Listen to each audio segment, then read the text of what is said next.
ആ ഹാ ഹാ അവിടെ എന്തായാലും വരും, അവിടെ എന്തായാലും വരും. എവിടെയൊക്കെ മലയാളി ഉണ്ടോ അവിടെയൊക്കെ ഉണ്ടാവും. ആ ഹാ ഹാ തീർച്ചയായും തീർച്ചയായും. വിഷു അങ്ങനെയല്ലേ, എല്ലായിടത്തും എത്തണ്ടേ. ശരിക്കും എൻ്റെ പേര് വിഷു എന്നല്ല, വിഷുവം എന്നാണ് എൻ്റെ പേര്. അതായത് ഈ ഒരു ചന്ദ്രനും കേതുവും നക്ഷത്രവും ഇതൊക്കെ പരിപാടികളുണ്ടല്ലോ, ഇതൊക്കെ കൂടി ചേർന്ന് അങ്ങ് വന്നിട്ടേ രാത്രിയും പകലും ഒരേപോലെ ദൈർഘ്യമുള്ള അവസ്ഥ, അതാണ് വിഷു.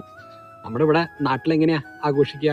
അതൊരു കാർഷികപരമായിട്ടുള്ള കാര്യങ്ങളുടെ ഒരു തുടക്കം എന്നുള്ള രീതിയിൽ തുല്യതയാണ്. ഓണം പോലെ തന്നെ തുല്യതയാണല്ലോ നമ്മുടെ ഈ മലയാളികളുടെ ഒരു അത് എന്ന് പറഞ്ഞു കഴിഞ്ഞാൽ എല്ലാം തുല്യമായിട്ടാണ് കാണുക. എല്ലാം തുല്യം എന്ന് വെച്ചാൽ എല്ലാം തുല്യമായിട്ട്.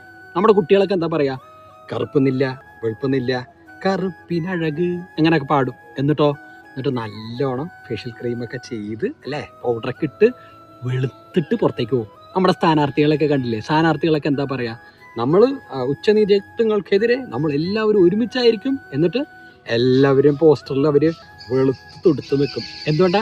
തുല്യതയാണ്. നമ്മളൊന്ന് പറയും വേറൊന്ന് ചെയ്യും. അപ്പോഴെന്ത് വേണം, ഒരു തുല്യത എന്ന് പറഞ്ഞ പരിപാടി ഉണ്ടല്ലോ, അത് നമുക്ക് കൃത്യമായിട്ട് വേണം.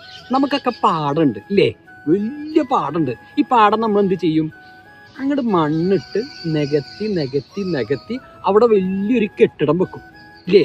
എന്നിട്ട് അവിടെ അന്യ സംസ്ഥാനത്തിലുള്ള തൊഴിലാളികളെ പാർപ്പിക്കും. അവരെ വെച്ചിട്ട് ഓരോ തൊഴിലുകൾ ചെയ്യിക്കും അല്ലേ. എന്നിട്ട് നമ്മൾ എന്ത് ചെയ്യും, നമ്മൾ വേറെ ദേശത്ത് പോയിട്ട് അവിടെ നമ്മൾ പണി ചെയ്യും. ഇവിടെയുള്ള എല്ലാ അന്യദേശക്കാരെയും നമ്മൾ ബംഗാളിന്ന് വിളിക്കും. എന്നിട്ട് നമ്മൾ വേറെ സ്ഥലങ്ങളിലൊക്കെ പോയിട്ട് നമ്മൾ ബംഗാളികളാവും. പുഞ്ചപ്പാടത്തൊക്കെ കുട്ടികളൊക്കെ ഇങ്ങനെ കുത്തി മറിഞ്ഞ് ക്രിക്കറ്റ് കളിക്കുക, ഫുട്ബോൾ കളിക്കുക, അങ്ങനെ പരിപാടിയൊക്കെ ഉണ്ട്. ഇതെല്ലാം അങ്ങോട്ട് നികത്തല്ലേ. ആ കുട്ടികൾ എന്താ ചെയ്യുക, കുട്ടികൾ മൊബൈൽ ഫോൺ ഇങ്ങനെ എടുത്തിട്ട് അതിലിങ്ങനെ കളിക്കും. അപ്പോൾ വലിയ ആൾക്കാർ പറയണ്ടേ, ഇങ്ങനെ മൊബൈലിൽ നോക്കിയിരുന്ന എന്ന് പറയണ്ടേ. വലിയ ആൾക്കാർ എന്താ ചെയ്യുക, വലിയ ആൾക്കാർ അങ്ങനെ ഫോൺ നോക്കിയിട്ട് നമ്മുടെ ട്രംപ് വരെയുള്ള ആൾക്കാരെ നന്നാക്കും. പഞ്ചായത്ത് മെമ്പർ ശരിയല്ല, ട്രംപും ശരിയല്ല. പിന്നെ ഒരു ഇതുണ്ടല്ലോ, ഒരു കനാലിൻ്റെ ചുറ്റുമാണല്ലോ ഇപ്പോൾ യുദ്ധമൊക്കെ നടക്കുന്നത്. ആ കാര്യമൊക്കെ നമ്മൾ സംസാരിക്കും.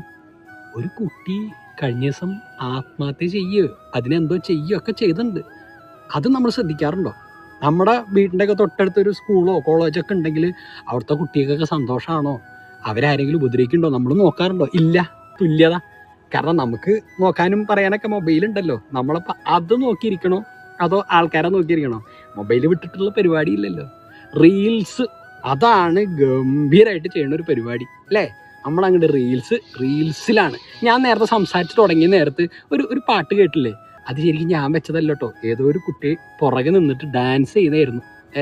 റീൽസ് എന്തിനാ റീൽസ് ചെയ്യണേ? അവർക്ക് സന്തോഷത്തിനാ? അല്ല. അവർക്ക് പ്രശസ്തിക്കാ? അല്ല.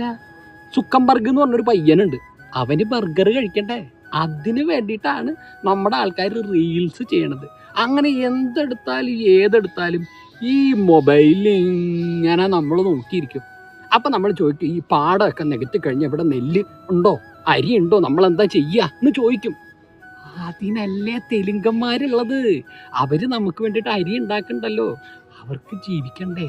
പച്ചക്കറി തമിഴൻ തരുന്നുണ്ടല്ലോ, കോഴി മാട് തുടങ്ങിയ സാധനങ്ങളൊക്കെ മറ്റുള്ള ആൾക്കാർ തരുന്നില്ലേ.